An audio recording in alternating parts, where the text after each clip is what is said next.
हम बात कर रहे हैं कि इस वक्त जो बजट हुकूमत इत्तेहादी हुकूमत का ये दूसरा बजट कितना आवाम दोस्त है या नहीं, और साथ ही इलेक्शन ज़ाहिर है सियासी इस्तेहकाम की बार बार वो इलेक्शन से जुड़े हैं, तो इलेक्शन वक्त पर हो सकेंगे या नहीं, और अभी क्या सिचुएशन नज़र आ रही है। अरशाद अंसारी साहब, एक तो अगर आप कमेंट करना चाहें, क्योंकि इसहाक डार साहब ने बात की है कि अगर इत्तेहादियों की जानिब से इलेक्शन में ताख़ीर की बात है तो ये कोई गैर आइनी बात नहीं है, और बजट जिस तरह एलोकेट किया गया है इसको आप किस तरह से देखते हैं। और बुनियादी जो मैं आपसे सवाल करना चाह रही थी, ये जो डिफ़ॉल्ट की बातें होती हैं, हम सुनते आ रहे हैं कि जी IMF के साथ अगर डील नहीं होती तो पाकिस्तान डिफ़ॉल्ट कर जाएगा, लेकिन वज़ीर ख़जाना का स्टांस आपके सामने है, तो माहिरीन मईशत क्यों कहते हैं कि डिफ़ॉल्ट कर जाएगा, और वज़ीर ख़जाना क्यों इतने कॉन्फिडेंट हैं कि ऐसा कुछ नहीं होगा। वो कहते हैं कि डिफ़ॉल्ट की रट लगाने वाले खुद इस सूरत हाल के ज़िम्मेदार हैं। तो स्टोरी है क्या अरशाद अंसारी साहब? देखिए, जो इलेक्शन की बात है, पहले मैं उस पर थोड़ा सा आपको बता दूं कि आज इसहाक डार ने जो बताया है, उनसे ये क्वेश्चन हुआ था, वो जो आपने बताया आसफ अली जरदारी और मौलाना फजल रहमान के बयान के तनाज़ुर में, तो जो बॉडी लैंग्वेज थी, मैं आपको ये अपना पर्सनल जो आप कह लें कि मुशाहिदा कह लें, तज्जिया कह लें, कि उसकी रोशनी में मैं बता रहा हूँ कि मुझे ये लग रहा है कि इलेक्शन वक्त पे नहीं होंगे।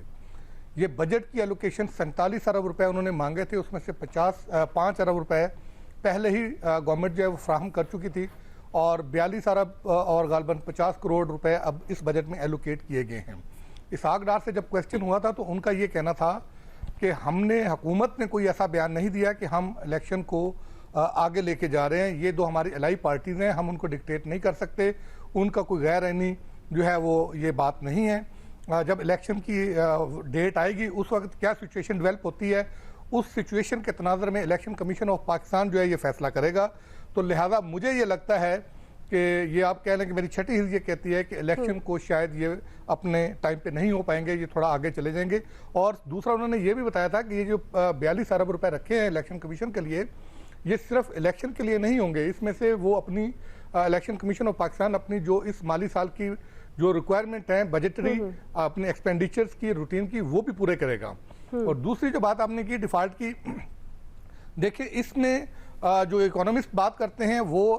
इसमें एक रैशनल जो है वो बुनियादी तौर पे ये है कि जब भी हम IMF हम हों या कोई दूसरा मुल्क भी हो, कि जब हम IMF के प्रोग्राम में होते हैं तो ये इंटरनेशनल आप कह लें कि ऑब्लिगेशन कह लें या प्रेसिडेंट कह लें कि under the umbrella of IMF अगर आप प्रोग्राम को पूरे तरीके से नहीं करते, नाकाम होते हैं, तो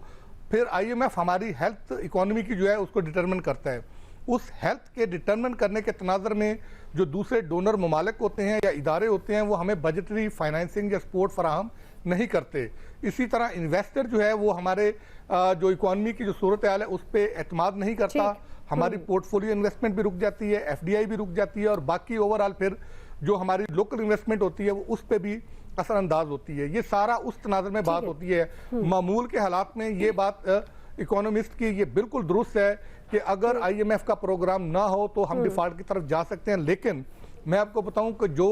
पिछले एक साल में जो हमने अरेंजमेंट्स किए हैं और जो इंटरनेशनल सिचुएशन बनी हुई है, उस तनाज़ुर में मुझे नहीं लगता कि हम एक्चुअल डिफ़ॉल्ट की तरफ जाएंगे। हमने पेमेंट्स का जो जून तक हमने करनी है कम अज़ कम उसका हमने अरेंजमेंट किया हुआ है। और जो IMF की बात है, मैं आपको बताऊं IMF की जो प्रोग्राम है वो अब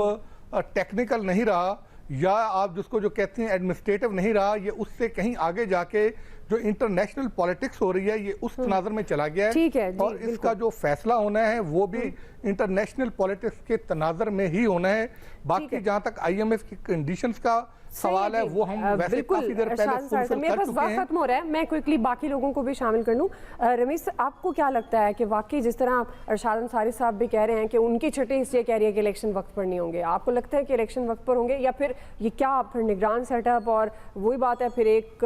दो तरह के बजट और आएंगे, एक निगरान सेटअप लाएगा, फिर एक जिसकी भी हुकूमत बनती है? देखिए, जो अंसारी साहब ने भी बात की है, मैं उसी सवाल की तरफ जाऊंगा जिसमें इसहाक डार साहब ने कहा था कि अगर कोई ऐसी सूरत हाल बनती है तो कॉन्स्टिट्यूशन में ऐसी प्रोविजन अवेलेबल है, जिसका मतलब ये है कहीं ना कहीं उन्होंने भी इंदिया दे दिया है कि अगर ऐसी सूरत हाल बनेगी तो शायद ये ऑप्शन भी एक्सप्लोर हो सकती है, और उन्होंने कैटेगोरिकली इसको रूल आउट नहीं किया। तो ये तो हो गया, मतलब कि इसको आप रखें एक साइड पे, और अब दूसरी साइड पे बात करें कानून की। तो कानून तो हमने पहले भी पंजाब और KPK में देख लिया है किस तरह से उन्होंने डिसरिगार्ड किया है, तो क्या वो उसी तरह से ये आगे नेशनल असेंबली का कानून इलेक्शंस के लिए डिसरिगार्ड नहीं कर सकते? तो आई थिंक कर सकते हैं, इनके पास जो बैकिंग होनी चाहिए इस कानून को डिसरिगार्ड करने के लिए, अनफॉर्चुनेटली वो अवेलेबल है, वो किस तरह के सर्कमस्टांसेस कंट्राइव करते हैं फर्दर, क्योंकि ये जो इकोनॉमी है ये डे टू डे बेसिस पे चलेगी। तो मेरा नहीं ख्याल कि हुकूमत के पास इतना, अगर आप थियरी बात करें तो कुछ स्पेस होगा कि 3 महीने के लिए हमारे पास ब्रीदिंग स्पेस है to go towards elections. Quickly अगर आप इस पे कमेंट करना चाहें, आपको लगता है वक्त पर इलेक्शन होंगे और आपको लगता है कि आईएमएफ के साथ जो डील है, अब ये बजट डॉक्यूमेंट देखने के बाद क्या सिचुएशन होगी? अगर तो इंटरनेशनल मॉनेटरी फंड ने 9वां रिव्यू कंप्लीट करके $1.2 बिलियन दे दिए और उसके साथ साथ जो $2.4 बिलियन मजीद इसहाक डार साहब चाह रहे हैं वो अग्रीमेंट भी तय हो गया, तो डेफिनेटली इलेक्शन टाइम पे, क्योंकि जब ये एक्सटर्नल फाइनेंसिंग हमारे पास आएगी तो इकोनॉमिक रिकवरी शुरू हो जाएगी।